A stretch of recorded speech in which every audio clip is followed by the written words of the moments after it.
bihamdika fi kulli waqtin wa hin. Alhamdulillah pada malam hari ini kita bisa berkumpul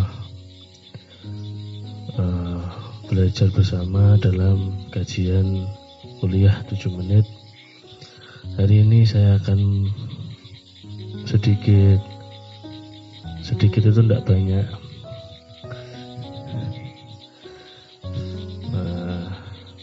menjabarkan, mungkin nanti akan lebih luas lagi pembahasannya tentang bagaimana caranya agar kita, atau paling tidak kita bisa meletakkan sedikit perasaan pada akalmu dan meletakkan sedikit akal pada perasaanmu agar menjadi lurus. Jadi perasaan di sini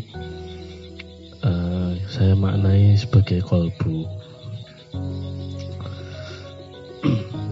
Di era zaman milenial yang menggeser zaman globalisasi,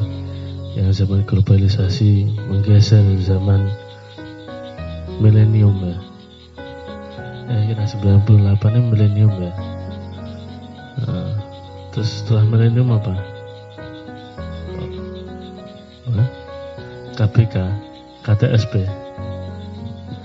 Nah sekarang generasi milenial, generasi di mana generasi ini bisa mengakses segala informasi, baik yang dibutuhkan maupun yang tidak, bisa mendapatkan pengetahuan data informasi dari manapun media.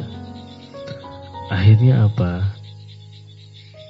Cara kita menangkap, cara kita mengelola informasi atau data tersebut kadangkala kurang tepat.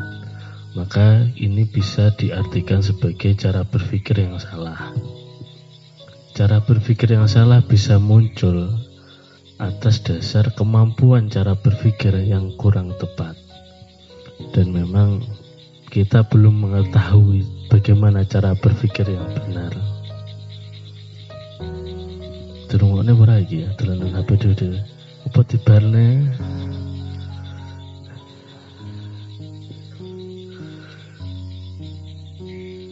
Jadi otak ini berusaha untuk menangkap informasinya dari WA itu saja, informasinya sudah banyak sekali. Kita butuhkan atau tidak, kita buka grup aja informasi sudah sangat banyak. Dan tidak bisa memfilter mana yang hoax atau tidak tahu. Dan saya yakin yang paling banyak di sini Mas Ayung ini ahli YouTuber. Saya memperhatikan itu karena pengajian itu sudah sehari itu mungkin beberapa pengajian mungkin ya. Informasi sudah sangat banyak. Nah, dari situ muncul permasalahan problematika. Teman-teman yang punya kompetensi di bidang pengetahuan, tapi pengetahuan itu didapatkan dari Google, yang mereka merasa informasi yang mereka dapatkan ini ya benar-benar bisa membuat mereka percaya diri untuk berdebat atau menyalahkan orang lain. Jadi kita mendapatkan pengetahuan yang banyak dari Google, dari internet, dari blog dan sebagainya ini. Sehingga dia merasa pantas untuk menyalahkan yang lain, merasa paling benar dalam menilai sesuatu, merasa pantas untuk berdebat. Jadi artinya apa? Ini mendorong intelektualitas untuk mempercayai bahwa apa yang dia punya ini benar, kuat. Sedangkan kita melupakan bagaimana adab dan cara berguru yang benar. Jadi walaupun kita mendapatkan informasi, mendapatkan pengetahuan dari Google, dari internet, kalau YouTube beda ya. Kalau YouTube beda. Jadi internet itu lebih ke tulisan-tulisan dari Google, artikel ya. Itu. kita sudah mengetahui para pendahulu-pendahulu kita, ulama-ulama kita ini tidak gemen-gemen belajarnya sampai hijrah dari satu tempat ke tempat lain, mempelajari ilmu hadis, mempelajari ilmu tauhid, ya tak? Dari guru ini, dari guru ini, dan mempelajari ilmu tasawuf. Nah, bagaimana kita sebagai para pemuda yang menyadari itu, pentingnya itu, ya kita gedok tular. Kita memberikan nasihat kepada teman-teman kita yang hanya mengandalkan intelektualitas dari data-data atau informasi pengetahuan dari internet saja tanpa merasa harus berguru. Padahal Rasulullah sendiri pernah mengatakan, yang saya kutip dari riwayatnya Abu Dawud, Allah akan memberikan cahaya memancarkan cahaya kepada wajah-wajah orang yang mau berguru dan mendengarkan langsung hadir, mendengarkan hadis-hadis dan sunnah Nabi Muhammad SAW. Jadi tanpa kehadiran kita langsung untuk berguru, Allah tidak akan memberikan pancaran cahaya kepada wajah-wajah orang yang tidak langsung hadir dalam majelis untuk berguru. Makanya beda orang yang mendapatkan pengetahuan hanya dari buku, dari internet, itu beda wajahnya dengan orang-orang yang memang dia hadir untuk berguru kepada salah satu ulama. Itu sangat berbeda, pancarannya itu beda. Mas Ayung pancarannya wis tanto wajah ya ta.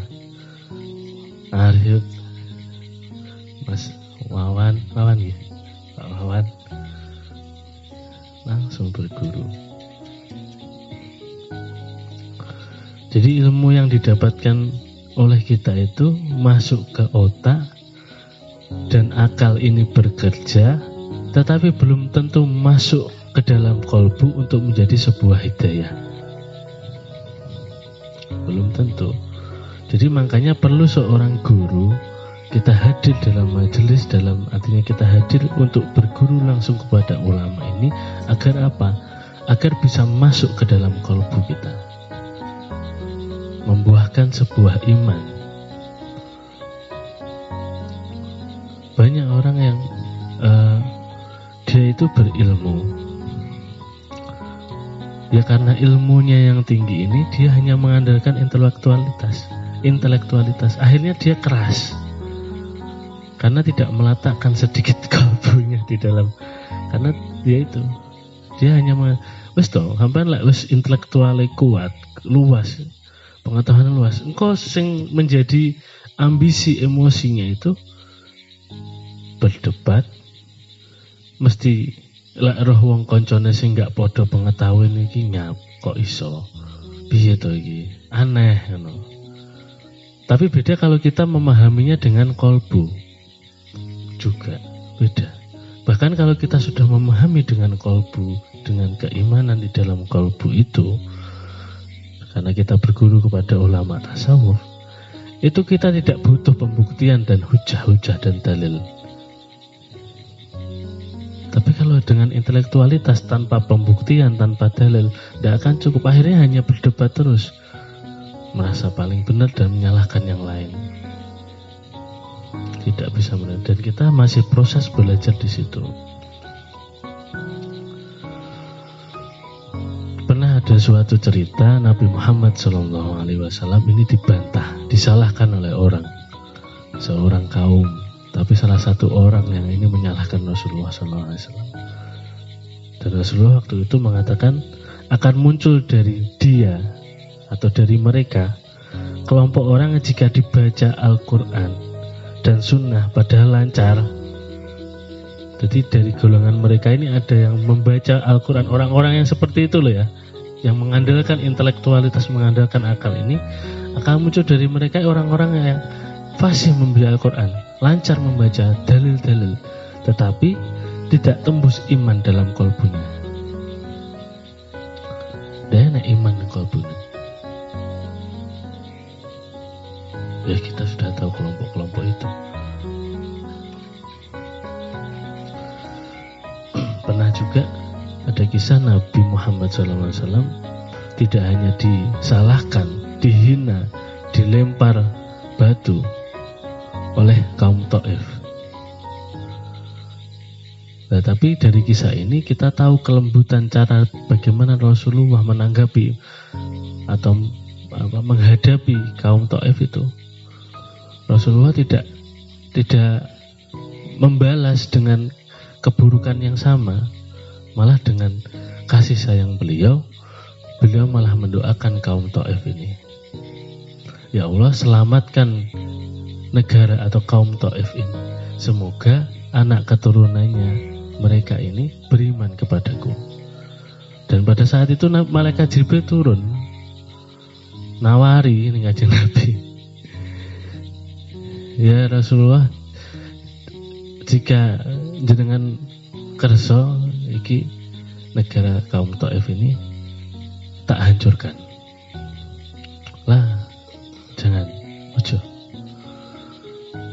Jadi kalau hanya dengan satu kepakan sayap sak negara amblas. Mereka juga karena apa? Ketika mengepakkan sayapnya ini bisa menutupi langit dan bumi. Ini malaikat Jibril. Jadi malaikat itu bisa emosi. Tapi ya rasa dadi nabi soalnya lanjut ora iso ngepet emosi ku mau. Nabi sing iso. Jadi kita nggak boleh beragama ini dengan emosi, dengan hawa, dengan hawa nafsu. Iku lawat dengge intelektualitas wis to. Piye-piye panggah piye ampreh disawang wong, ampreh wong menghargaiku. Wong roh aku. Wong benernya aku wis ngono tok. Makanya perlu ini kolbunya ini. Nah, nyata bahasanya Mas Baya itu meletakkan akan mengarah kepada perangkap kesombongan. Wis to sampean wis pinter, gampang sombong walaupun gak dilairne. Gampang rumangsa luweh timbang liyane. Dan letakkan sedikit akal di dalam kolbumu, ini maksudnya kolbu ini juga akan mendapatkan pengetahuan dari akal sehingga bisa menjadi lurus. Jadi ini ada sinergi antara akal dan kolbu.